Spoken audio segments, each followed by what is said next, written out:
Mix castor oil with baking soda and see what happens. Sounds like one of those crazy internet hacks, right? But here's the wild part. This simple combo is tied to stories of smoother skin, calmer joints, better digestion rituals, and even deeper sleep. And while some doctors roll their eyes at home remedies, others are quietly impressed at what this old-school oil and simple white powder can actually do when you use them the right way. By the end of this video, you'll know exactly how people are using castor oil and baking soda together, what's realistic, what's just hype, and, most importantly, how to try it safely without turning your bathroom into a chemistry experiment gone wrong.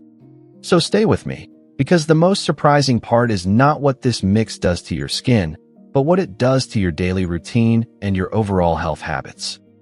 The strange story behind that thick golden oil. Before we start stirring anything together, you have to understand why people trust castor oil so much. This isn't just some random new TikTok oil. It's one of the oldest remedies on the planet. For centuries, families kept a sticky little bottle of this stuff in the house for almost everything. A spoonful for constipation, a rub on sore joints, a gloss on dry hair, a massage oil for aching backs and swollen ankles. In old war stories and survival manuals, castor oil even shows up in the most unexpected places as a lubricant for engines, as an emergency laxative, and as a multi-purpose oil when people had nothing else on hand. It was the kind of thing you packed when you didn't know what you were going to face. And then there's its weird, darker side. In some parts of history, it was actually used as punishment. People were forced to drink it. That's how strong its laxative effect is. Imagine being so powerful that you're both a medicine and a 3T.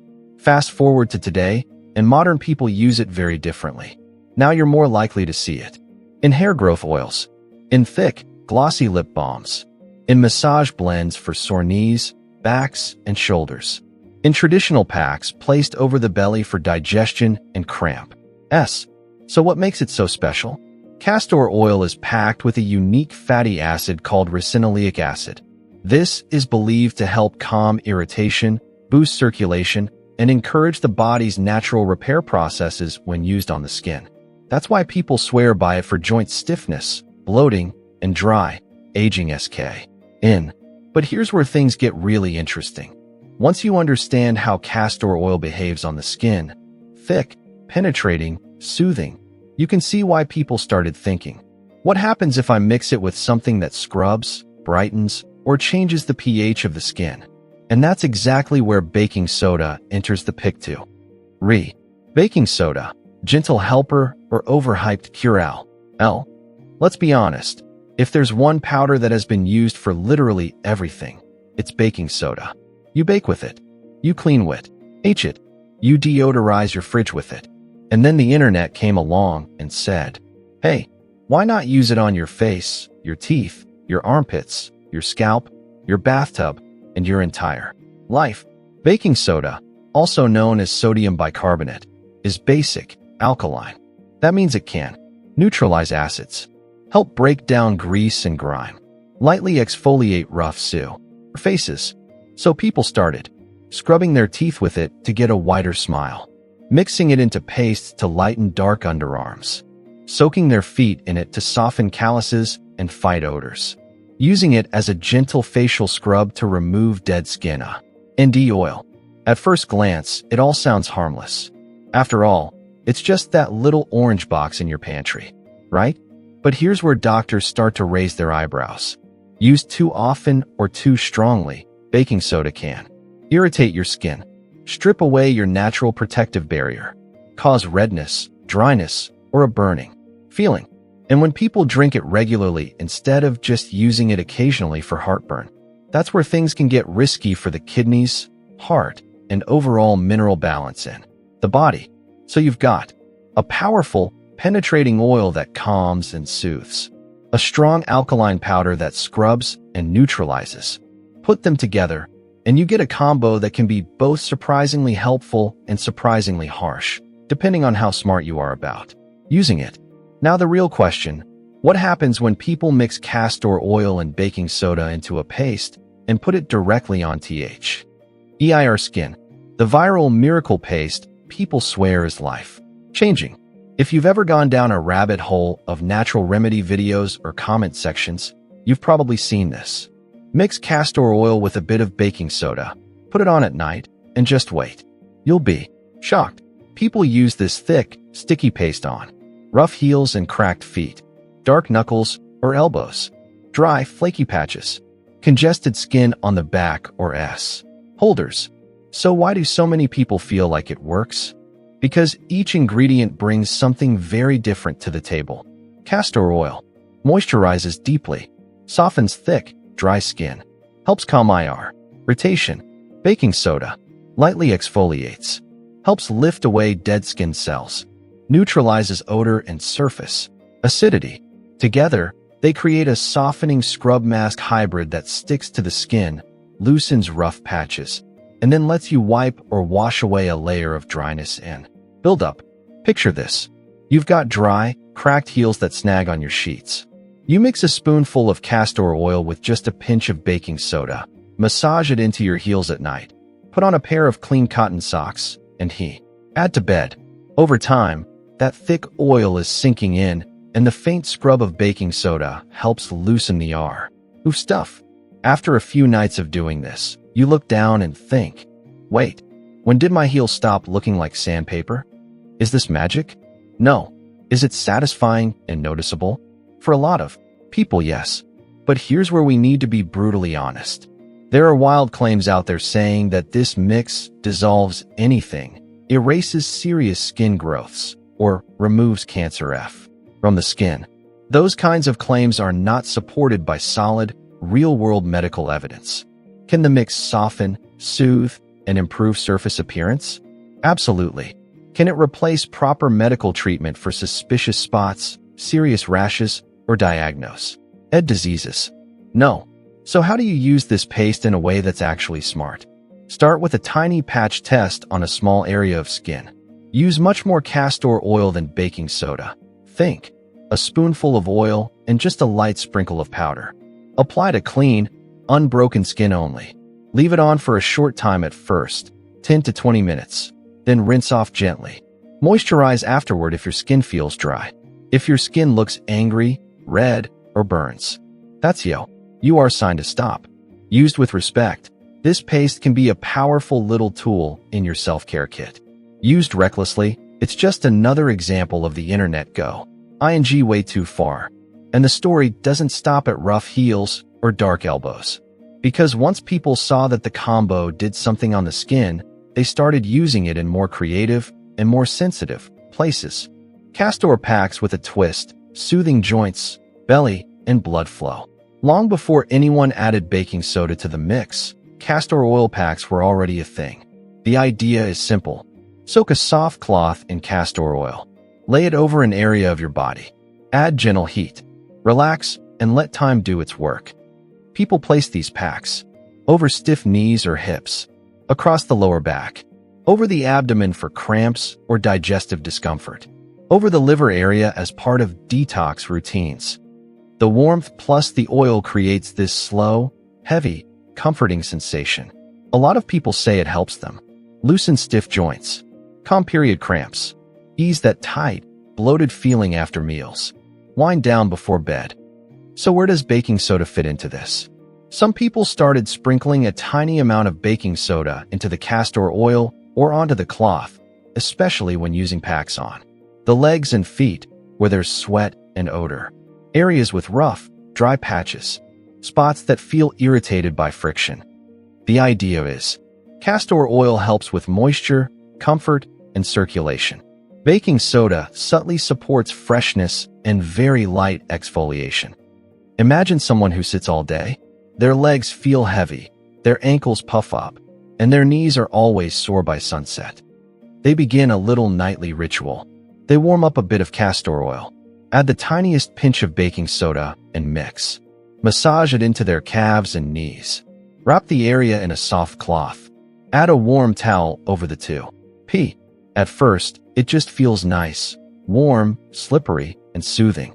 But after a few weeks of consistency, they notice. Climbing stairs feels easier. Their legs don't feel like cement blocks at night. They sleep better after doing this little reto. Ow. Is it all because of the chemistry in the oil and the soda? It's partly that, but it's also the power of routine, warmth, and relaxat. Ion. And this is one of the reasons some doctors are quietly impressed. Not because the combo is a miracle cure, but because people finally slow down, massage their bodies, and show up for themselves consistent. TLY. Still, we're not done. Because once people saw what this combo could do for rough skin and tired joints, they took it even HIG. Does this mix actually help with hair and SC? Alp. If you type castor oil hair into any search bar, you'll be there for hours. Endless before and after pH. Odos. Big promises. People massaging it into their scalp, brows, and lashes. Castor oil has become a go-to for anyone who feels like their hair is thinning, dry and brittle, breaking at the ends, dull and phallus. What does it really do for hair? It's thick, occlusive, and rich, so it can coat the hair shaft and reduce breakage from friction, seal in moisture, make hair feel heavier, shinier, and smoother, help a dry, itchy scalp feel calmer. Now here comes baking soda again. Some people with oily, product-loaded scalps started using tiny amounts of baking soda as a clarifying scrub to help lift excess oil, remove buildup from gels, sprays, and dry shampoo, cleanse areas that shampoo never quite reaches. So what happens when you mix a little baking soda into castor oil and use it on scalp? You get something like a deep cleaning scalp massage. The oil helps the fingers glide easily across the skin, so you can really massage.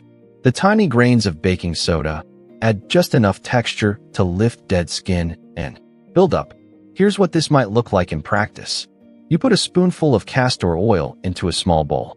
You add just a pinch of baking soda, no more. You gently massage the mix into your scalp for a few minutes. You let it sit for a short time, maybe 10 to 15 minutes. Then you rinse and shampoo though, roughly.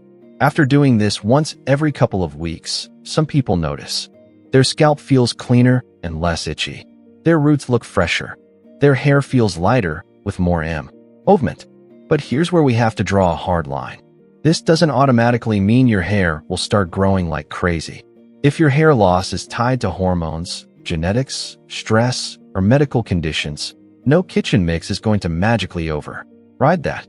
And if you go overboard with baking soda on the scalp, you can dry it out, trigger irritation, make things worse in the long run. Think of this combo as a deep cleaning ritual for the scalp, not a guaranteed cure for hair loss. If your hair is shedding a lot or your scalp looks suspicious, that's the time to talk to a professional, not just dive deeper into DIY. Still, we've only talked about what happens when you keep this mix outside the body. Once people began experimenting with drinking castor oil and baking soda together, that's when doctors stopped being fascinated and started being seriously concerned. Why internal use of this combo makes doctors nervous? Let's talk about something important, your gut. Castor oil on its own has been used as a strong laxative for generations. When you swallow it, it can stimulate your intestines, speed things up dramatically, empty your bowels in a big, uncomfortable rush. It's powerful enough that people are told to use it only occasionally and with caution. Baking soda, on the other hand, is sometimes used in very small amounts to ease heartburn by neutralizing stomach acid. But even that isn't something to repeat over and over, especially not in large doses.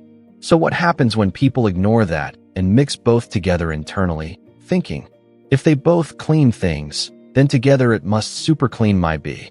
Right? That's where the danger creeps in. Combining a strong laxative and a strong antacid inside the body can throw off your fluid balance, disturb your mineral levels like sodium and potassium, stress your kidneys and heart, cause serious problems if you have high blood pressure, heart disease, kidney issues, or certain medications. Online, you'll see big promises. Detox everything in one night. Flush out years of waste. Cure anything by alkalizing the body. Those sound dramatic and exciting, but they're not backed up by respected medical research. They're backed up by anecdotes, comments, and wish. All thinking. So here's the truth. Castor oil can be used internally as a short-term laxative, but you should never abuse it or take it regularly without medical guidance. Baking soda can be used occasionally as an antacid, but daily use or big doses are a very bad idea. Mixing them together and drinking it just because someone in a comment section swears by it is risky and not smart. If you are dealing with constipation, bloating, or serious gut issues, the safest and most effective path is hydration, fiber, movement, and if needed, professionally recommended treatments. The castor oil and baking soda combo shines on the outside of your body, on your skin, and in your rituals, not as a random renal potion. So if swallowing it is off the table, that leads to a much better question. How can I use this combo safely and intelligently in my daily life without going too far? Safe, smart ways to actually use this combo at home. Now we get to the practical part. How do you use castor oil and baking soda together in a way that's helpful, not harmful? Here are some simple, realistic options. 1. Softening paste for rough skin. Great for heels, elbows, knees, dry knuckle. How to use it. In a small dish, add 1 to 2 teaspoons of castor oil. Sprinkle in just a tiny pinch of baking soda and mix. You want a smooth, slightly grainy paste, not a thick, chalky blob. On clean, dry, unbroken skin, gently massage the paste into rough areas. Leave it on for 10 to 20 minutes. Rinse off with warm water and pat dry. Follow with a gentle moisturizer if needed. Use this 1 to 3 times a week and watch how those stubborn rough spots gradually soften. Quick brightening mask for hands or feet. Great for dull-looking skin on hands from constant washing. Tired-looking feet. How to use it. Mix a small spoonful of castor oil with a light sprinkle of baking soda. Massage into clean hands or feet for a couple of minutes. Let it sit for about 5 to 10 minutes. Rinse thoroughly and dry. You'll often notice an immediate, fresher look simply because dead skin has been lifted and moisture has been locked in. Foot soak plus oil massage comb. Great for long days on your feet, tired legs, callous toe. How to do it. Fill a basin with warm water. Add 1 to 2 tablespoons of baking soda and stir. Soak your feet for 10 to 15 minutes. Dry them well. Massage castor oil into your heels, toes, and calves afterward. Here, the baking soda stays in the water, where it can help soften and freshen, and the castor oil comes in later as a rich sealant. You're not mixing them into a single heavy paste on delicate skin. You're using each one where it shines. Castor Pack Plus for joints or bell. Why? Great for sore knees, achy hips, gentle belly comfort ritual.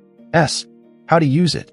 Warm up a little castor oil until it's comfortably warm, not hot. If your skin tolerates it well, add the tiniest pinch of baking soda and mix. If you're sensitive, skip the baking soda in this step. Soak a soft cloth in the oil, then wring it out so it's not dripping. Place the cloth over the area you want to soothe. Cover with a layer of plastic or another cloth, if you like, and then add a warm towel or heating pad on low. Relax for 20 to 45 minutes. When you're done, gently wipe off the area with a mild cleanser or warm, damp cloth so no residue irritates your skin. In every one of these uses, the key rules stay the same. More oil, less baking soda. Short contact time. Never on broken, irritated, or infected skin. Stop immediately if your skin complains. Used this way, the combo isn't a reckless stunt. It's a thoughtful, targeted tool you pull out when your body needs a little extra attention. But there's one more layer to this story that often gets ignored. Because what people really fall in love with isn't just softer heels or calmer joints. It's how these small rituals change how they feel inside. The hidden power behind this ritual, calming your nervous system. Here's something most people don't realize. When you take 20 to 40 minutes to slow down, warm up some oil, massage your body, and rest quietly with a pack, you're not just treating your skin or joint. You're sending a message to your entire nervous system. We're safe. We can relax now. Your body responds to touch, warmth, and stillness in powerful ways. A gentle belly massage with warm oil, a pack over your gut, or a slow foot rub can lower the feeling of stress, help your breathing slow down, soften the tension in your shoulders and jaw, make it easier to fall asleep. Some people talk about this in terms of the vagus nerve, the big communication highway between your gut, heart, and brain. Massage and warmth can help support that rest and digest side of your nervous system, the opposite of the wired, anxious, on-edge state so many people live in. Imagine this simple night routine. You dim the lights. You warm a small amount of castor oil. You add the slightest sprinkle of baking soda if your skin tolerates it. You massage your belly in slow circles for a few minutes. You lay a warm cloth across your stomach and just breathe. No phone, no scrolling, no loud TV. Just you, your breath, and a simple tool. After a week or two, you might notice you're not as tightly wound in the evenings. You fall asleep a bit faster. You wake up feeling that tiny bit more grounded and less frantic. Is that because of some exotic secret hidden inside the ingredients? Partly maybe, but it's also because you finally gave your nervous system a consistent signal to unwind and reset. And that right there is one of the most underrated shocks for doctors. Not that castor oil and baking soda are magical, but that simple, patient self-care can sometimes accomplish more than yet another pill or gadget, especially when it comes to stress, sleep, and daily comfort. So what does all this really add up to? So, what actually happens when you mix castor oil with baking soda? Let's pull everything together. When you mix castor oil with baking soda and use it the right way, you can soften rough, dry skin on heels, elbows, knees, and hands. You can freshen and gently exfoliate problem areas that feel dull or congested. You can enhance your castor oil packs with a mild boost for certain parts of the body that tolerate it.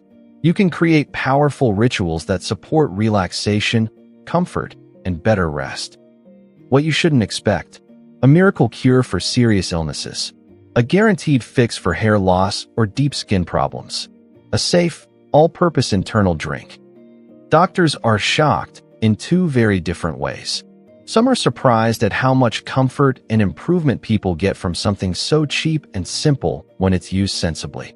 Others are shocked at how recklessly people experiment, chugging mixtures, overscrubbing their skin, or ignoring warning signs because an anonymous commenter told them it was fine. You don't have to be in either extreme. You can stand in the middle, curious, open-minded, but grounded. Use this mix as a topical tool, a comfort ritual, a way to reconnect with your body, not punish it. And if you have any medical condition, are on prescription medications, or are thinking about using castor oil or baking soda internally, that's your cue to talk with a healthcare professional who knows your history. Now I want to turn this back to you. If you've watched all the way to this point, your health clearly matters to you. You're not just chasing flashy hacks. You're looking for real, usable ideas. So tell me in the comments, what's one small, realistic thing you're willing to try after this video? A gentle heel softening paste once a week? A short nightly belly massage with warm castor oil? A simple foot soak followed by an oil rub before bed? Write it down. Make it specific. You might inspire someone else reading the comments who feels stuck and overwhelmed. And think of one person in your life who loves natural remedies, or who's always experimenting with DIY health tricks. Someone who might be doing too much or not quite enough. Share this video with them.